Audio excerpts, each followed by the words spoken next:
Meteorites are very difficult to fashion into objects.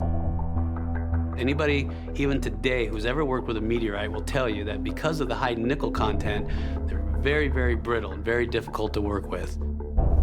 Considering the difficulties of working with meteoric metal, even with today's technology, how did metallurgists 3,300 years ago perform such tasks?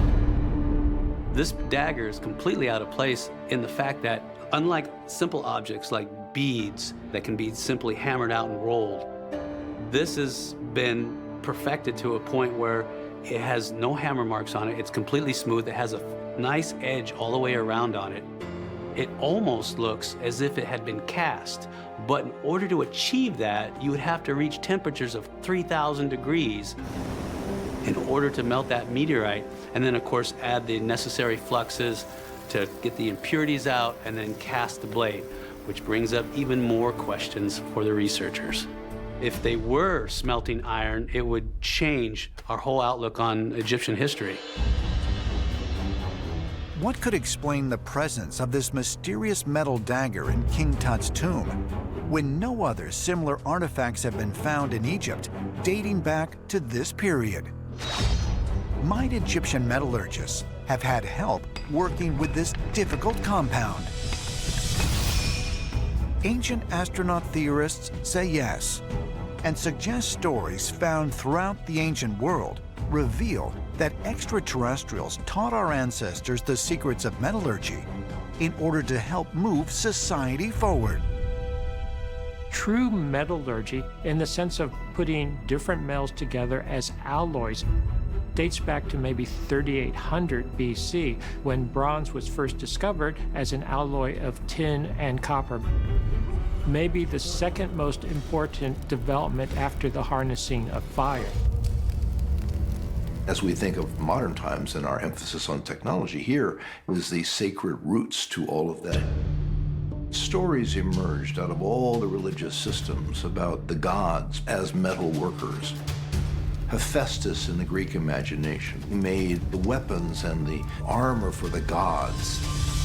In the Celtic imagination, it was the great goddess Bridget, who made beautiful and wonderful and powerful things into metal and then into fabricated form. In Japanese lore, Kanayago came to Earth to teach the people metalworking.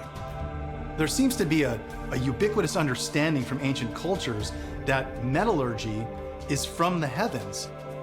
Could there be some tie that in the past, certain abilities were originally brought to man, possibly by extraterrestrials, and things we would create had a certain energy or myth about them that still is alive today?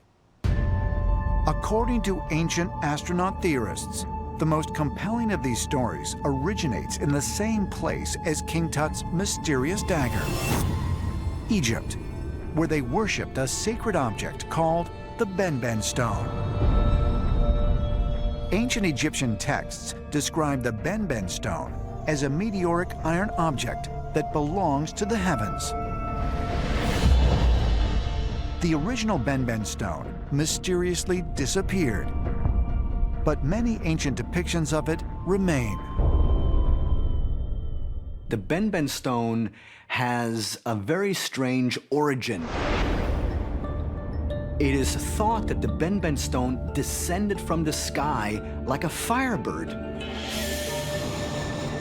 If you look at the Benben stone, sometimes it is described or depicted with people coming out of this stone.